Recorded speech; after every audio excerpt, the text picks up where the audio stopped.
All right. Okay, we are live. So for everyone watching this, my name is Susie Maurer. I am the publicity director here at Ambassador International. We are a Christian publisher who has been in the business for over 40 years. So we have lots of books, and we have a lot of American authors. And so this month we are highlighting some of our, I call them our Thanksgiving authors. I don't know. That's great. Maybe I should call them our turkey authors. I don't think these ladies would like that. Might be accurate. So Jen and Rebekka here have both written Thanksgiving books, and we're going to talk about them. Rebekka, do you want to lead with your books, since I think we published your books first? Okay, sure. My first book was Hobomok and Thanksgiving, and my second one was Giles Hopkins' first year at Plymouth. And do you want me to talk a little bit about them now? Okay. Give a little spiel. Sure. So Hobomok and Thanksgiving is about Hobomok, who was a real Native American. Most people have heard about Squanto, and no one's heard of Hobomok. And they look at the name and was like, how do I say that? But when I first heard his story, I was like, wow, this story needs to be told. And it's a great testimony to God's providential work in bringing a drought to Plymouth colony about 1623. And it really threatened their lives. They were going to starve if they didn't get a harvest that year. Oh. And the Indians were also going through that drought, so it wasn't good for them as well. And God miraculously answered prayer. They had a day of prayer and fasting, and Hobomok was there and saw that they were like going to church, and it wasn't Sunday. So he knew something was up. So we actually have like historical firsthand accounts saying, he was asking one of the boys there, so what's going on? And they were able to say, we're praying for rain. And before the end of that day, it started to sprinkle. It rained for like 2 solid weeks of just nice, soft rain. Hobomok, wow. Yeah. Hobomok was so impressed. He was like, well, we do like our rain dances sometimes. We get storms that like trample the whole crop. He's like, right. So like something is different here. So, and he had also been already helping the English as a translator, and he stayed his whole life. He was there assisting the colony. So a little bit of English, new person to teach your kids about historically with Thanksgiving. So it's the story of this. Oh, sorry. The second recorded Thanksgiving, 1623, is usually second recorded Thanksgiving in Plymouth, I should say. That is really cool. And go ahead. I just looked at it, and I just tried to order it on Amazon. So if you're like me and you are very lazy and you use Amazon, they're available on Amazon, and they will 2 days ship to you. So you guys have time. If you're like, yes, and do things at the very last minute. Okay, and what's the next one? So it's got, I was always saying his name wrong, so I'm gonna let you say it again. So I would say his name Giles Hopkins. Giles, okay. Yes. So this one came out in 2020. Okay. Rough year to publish a book. Yeah. Everybody was at the worst year to publish a book, weirdly enough. I know. But it was the 400th anniversary of the Mayflower's arrival. So it was a big year as far as Plymouth history and Thanksgiving. I missed that. I had no idea. I was way over on the other side of the English Channel, having no idea that was happening.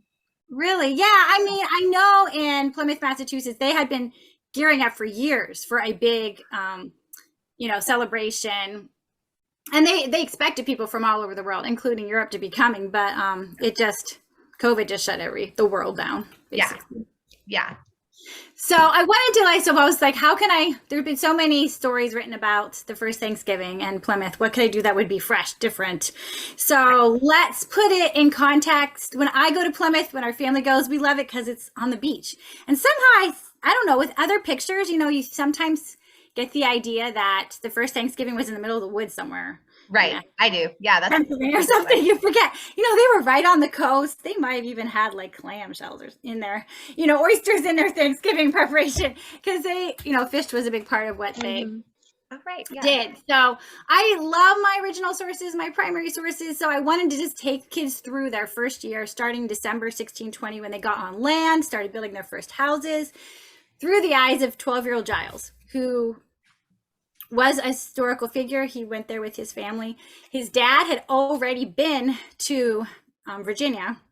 So that was one reason that the Pilgrim separatists wanted him to be coming on the trip.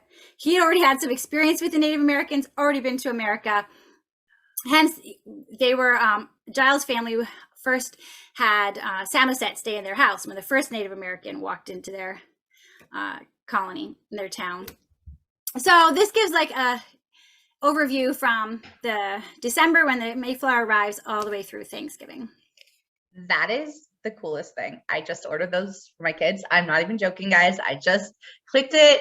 I already have Jen's book, and so I got these. That's perfect. That kind of segues really well because you do the initial part, but not the part we all think of. We all think of, like you said, in the woods at a table with a turkey, which obviously is not what happened.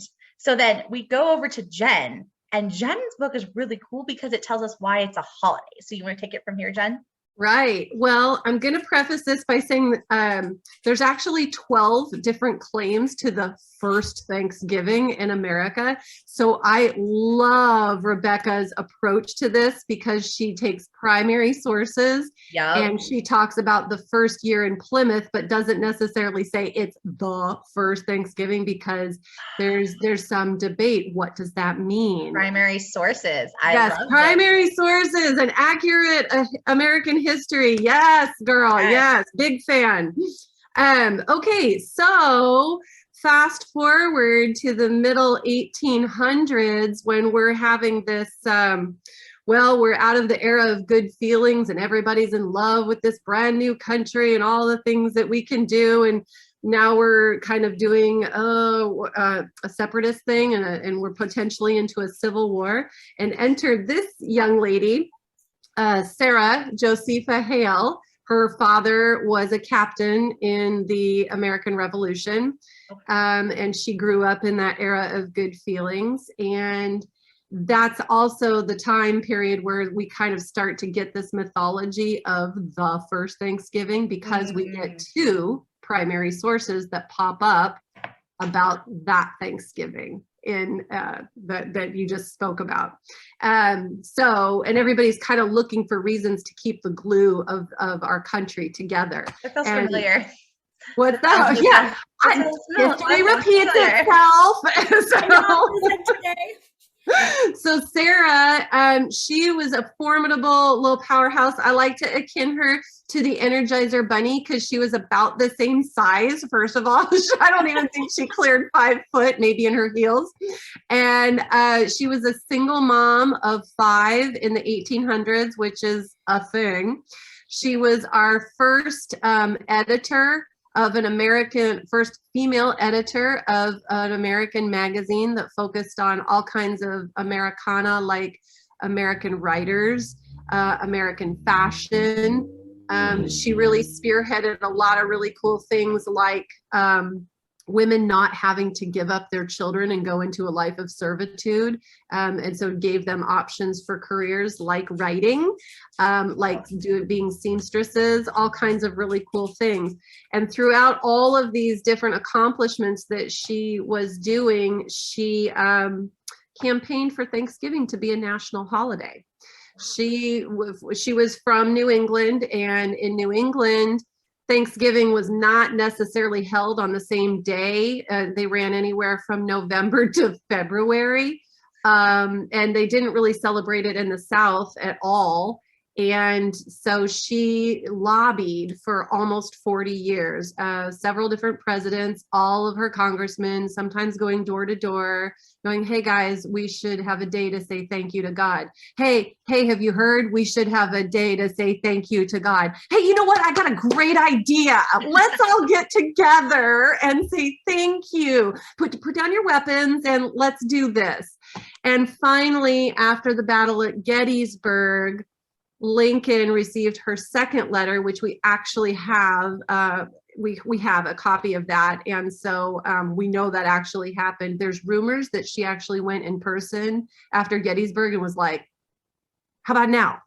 But I only have that as hearsay. It comes from one of her grandchildren. I don't have primary source on that, secondary source. But we do have the letter, and Lincoln heard her and said, yeah, I think this is a fantastic idea. And so he set out his proclamation for Thanksgiving to be a national holiday, and it happened. Now, pause. It gets real interesting after that. You'd think, well, like, yay, that's the end of the story. And technically that's the end of this story.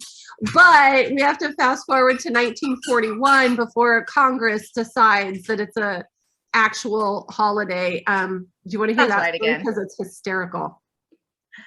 Congress do you want to hear it? Forever to catch up. Yes. I want to hear Okay, so it goes like this. So in 1941, so Lincoln said it would be the last Thursday of November, and everyone was like, yeah, great, let's do this thing. And so it became a thing.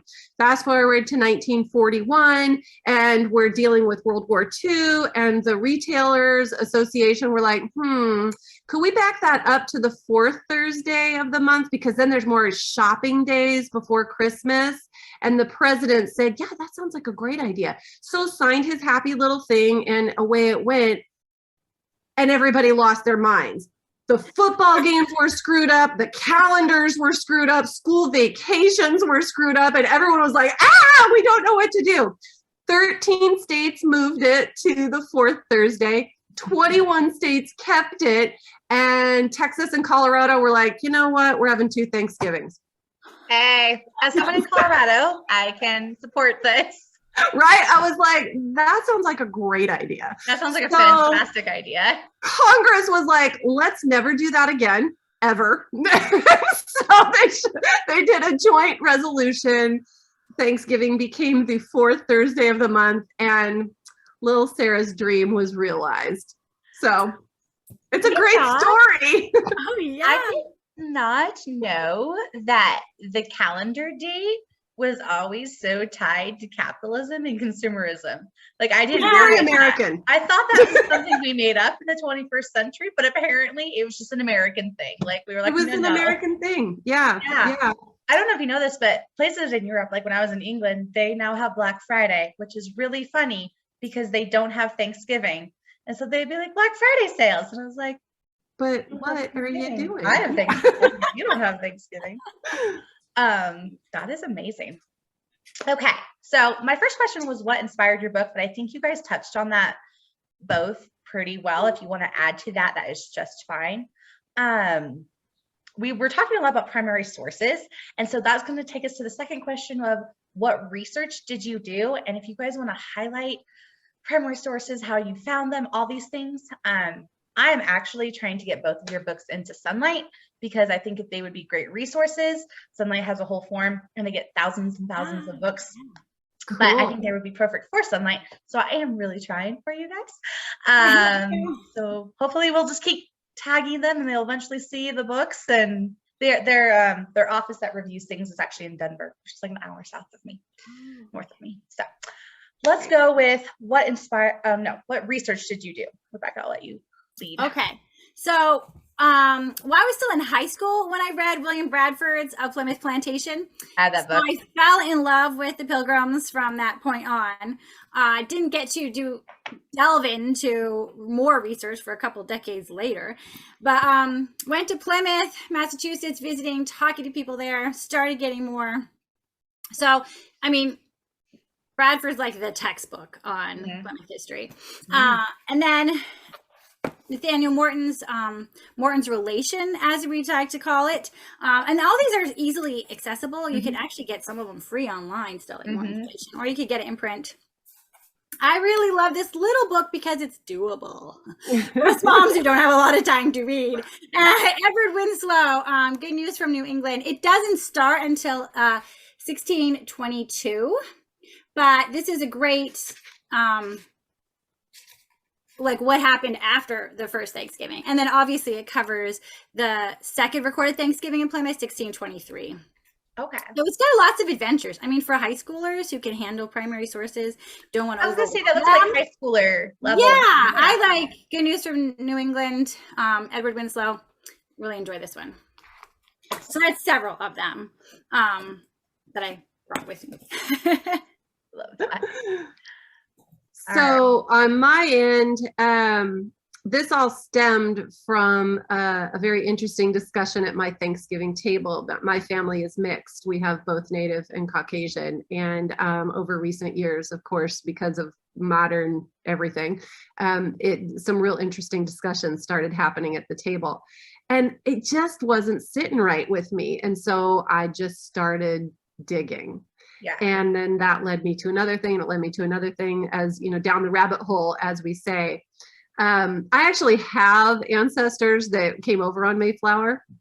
And it looks like I have also a Wampanoag ancestor as well, which absolutely fascinates me. I'm still trying to get that part of it documented. That's a little more difficult to document, but that definitely was one of the paths that I went down. And I started reading everything I could find on Sarah, which is not a lot.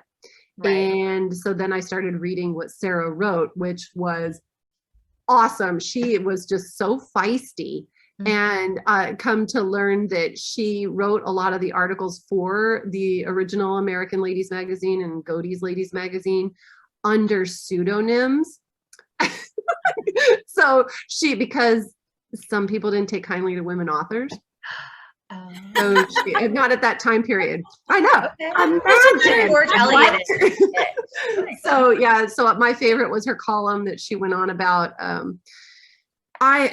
I have a wife, and my wife makes my life so much better because she's so educated and she takes the time to read every night and all these wonderful things. And you should have your wife be educated too. And it was her under some other guy's name, and cracks me up. So that a lot of my primary resources are Sarah herself, her writings. Under different pseudonyms. Sometimes. A lot of the articles were hers. She did publish quite a lot. She also wrote, I should say this too, she wrote Mary Had a Little Lamb. And that was in one of her children's books. And that's why the book has the canter of Mary Had a Little Lamb. Had a Little Plan. We were, the team at Ambassador, like I said, we recommend it all over the internet your books were all over the internet when we see it. And today someone said Mary Had a Little Plan. Because we just hear it in our head, and it's like Mary, Sarah, Mary, Sarah. Right. Which always makes me laugh. I had a question when you guys were talking. And you're talking about how we think of Thanksgiving in the woods and whatnot. Do we know when the first Thanksgiving timeline was, the month or anything? Do we have any ideas? Do you want to, Rebekka, or Kit? Well, we don't know for sure. There isn't any exact date, so it's more likely October, to be honest with you. Okay. So that's interesting that you say that, because what I've read, it puts it in late summer, early fall, so kind of August, September-y, because it's the first harvest. Yeah, it could be. But September, that's the thing. October, probably not November. Right. So we don't know. We know for sure, I don't think. I can tell you that, there's a beautiful painting that hangs in Pilgrim Hall. And it's by Jenny Newsome. And it's the famous painting that we all think of. And everybody's at that table. And there's this beautiful autumnal foliage going on. And all the pilgrims are in black and white, which is not right. I know. They wore jewel tones, not black and white. Oh, so they did wear jewel tones then. Oh yeah, they were beautiful, beautiful colors. And then at the end of the table, and Rebekka's nodding and cracking up. At the end of the table, there's all the native folk, and they've got these feathered headdresses that are awesome, but they're plains. They're from the plains. I know. They're not Wampanoag. I know. And then my personal favorite is the ladies sitting at the table eating and whatever. No. They would have been cooking and serving and not sitting at the table. And we don't even think there was a table, if we're being really honest. So it's all off. Yeah. Yeah. But that goes to that 1800s thing. So one of the things that I find very fascinating, and it doesn't diminish any of the stories, by the way. What I find really fascinating is we have this huge influx of immigration, right? And it's an easy story to glom onto because look, there were two seemingly clashing cultures and they were able to figure it out. They were able to make it work. They were able to have a meal together and build a life together. We brand new immigrants can too. Mm-hmm. And that's why it was an easy story for everybody to go, yes, that one. Yeah. So and it's always a good perspective for Americans to remember that we were the new people. Like it wasn't our land, it was their land, and we were the immigrants. We were the brand new ones. Because I think I noticed when I lived overseas and stuff, that as Americans, we tend to think that we're the stabilizing force. Like everything is centered around us, and it's good for us to practice being the different ones, the new ones, the immigrants. Otherwise, we walk around with the world centering around us. Right. Totally. That was really interesting. What situations have you seen your book in? Like, where do you see people reading your book, using your book, all that stuff? Because sometimes it's helpful to know, like, when these books come out and where we can find them or use them for teaching purposes.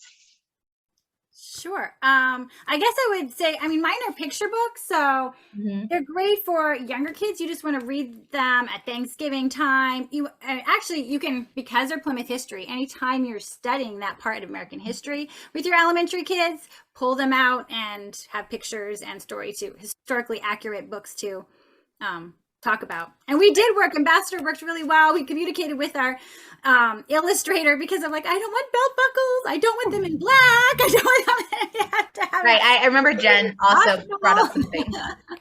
So I really appreciate that about the books. And they make great gifts for your grandkids at, holidays.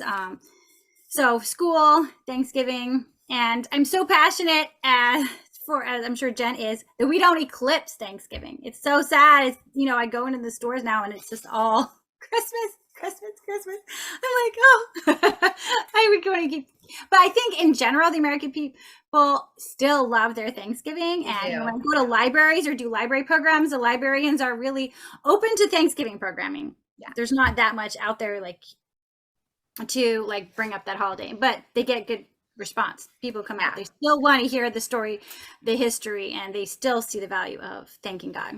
People respond to it. It's just harder, I think, to do your own thing with it. Jen, you want to talk about where you've seen your book or how people use it? My book has really gone out en masse to daughters of the American Revolution and children of the American Revolution. And that's probably the biggest kind of segue in there because I'm part of DAR, but also Sarah was a daughter of the American Revolution. I've seen it. I've heard that it's gone to several homeschool groups, and I love getting those emails. They make me so happy.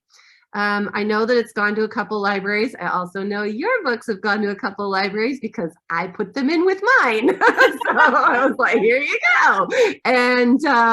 And let's see. I'm doing a talk for Chautauqua, and I did it last year and online, and this year I'm doing it in person. So I feel like our books collectively are for people who are faith-based, holiday-based, educationally interested.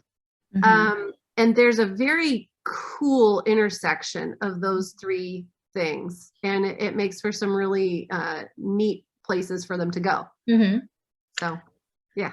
You said libraries, and I always want to remind people with these books and any of Ambassador International books, if you can't afford to buy one at this time, which is totally fine. Although with a holiday book, I tend to think it's an investment because then you can pull it out every year.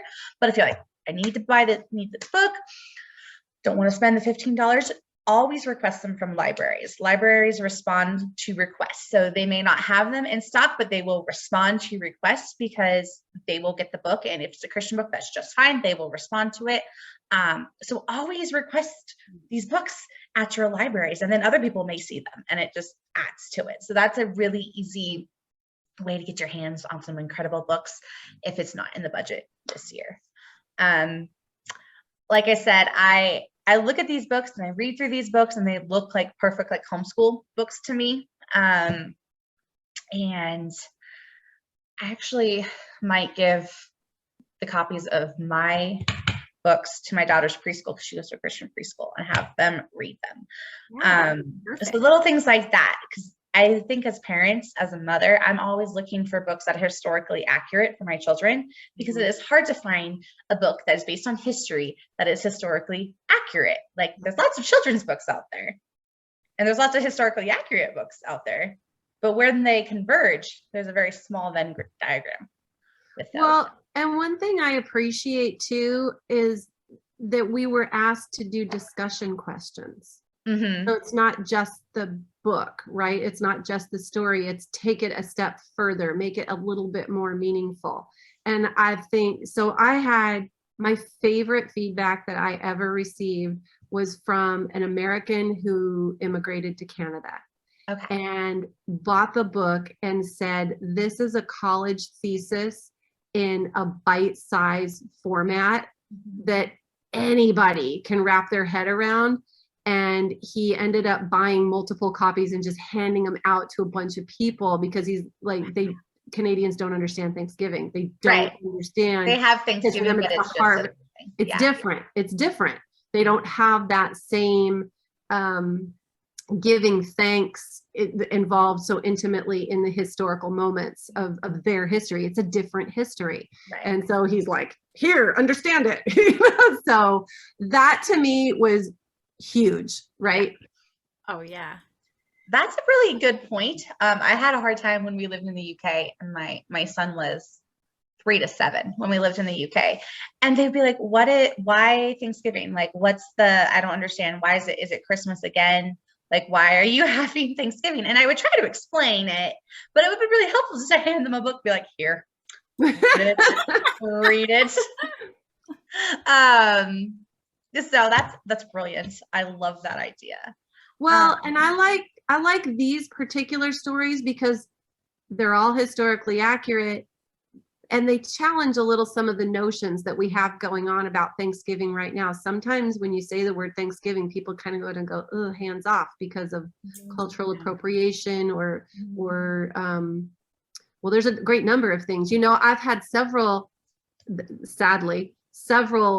national parks and whatnot not carry the book because it has the word God in it.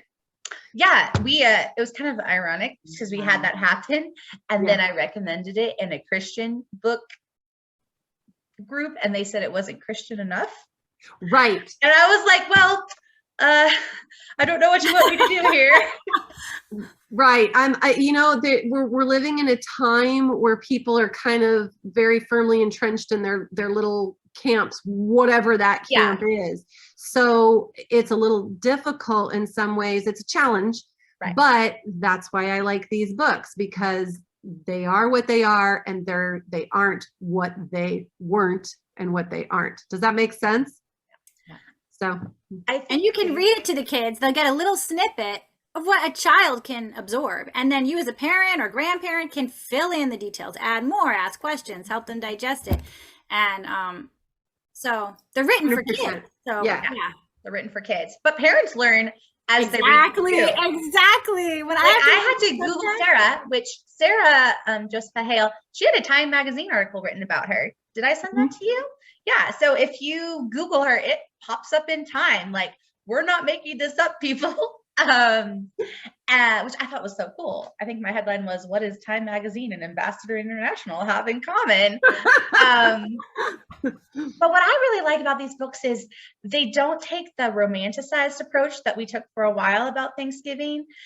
And because I don't want to teach my children that either. And I think if you teach your kids the romanticized approach, sometimes it's easier just to flip the other way and be like, it's all bad, throw it all the way. But if you teach them accurate things with primary sources as kids, then they're going to grow seeking that information and knowing how to discern what information is right and what information is wrong. Yeah. And that's why I think these books are so incredible. And I love that both of you worked so hard with our illustrators to make sure that they were historically accurate. I remember some emails with Jen about this, actually. Because that's important for our kids, and it's important for us as adults too, to see historically accurate representations. Right, because to circle back to what Rebekka said, you're only going to a child is only going to take this much. Yeah. And if it's from the picture that they're looking at, that then they got something, and they got something accurate. And then the next year when you read it again, they're going to remember that, and they're going to get something else. And then it just builds, right? Mm-hmm. And I'm so glad both books have resources in the back. So if the adults are curious and you want to dig up more, go find those other books. Go look at those other web links and get more historically accurate. And that really adds to the value of the book too, I think, when it has all of these resources in the back that you can keep going back to and be like, oh, I don't even have to save that, somewhere. I have it right here on my bookshelf. And I think that's so rare now. Okay, so we only have a couple more minutes, but if you guys have them, what is a little known fact about Thanksgiving that you like to bring out for fun? Go ahead, Jen. There's so many.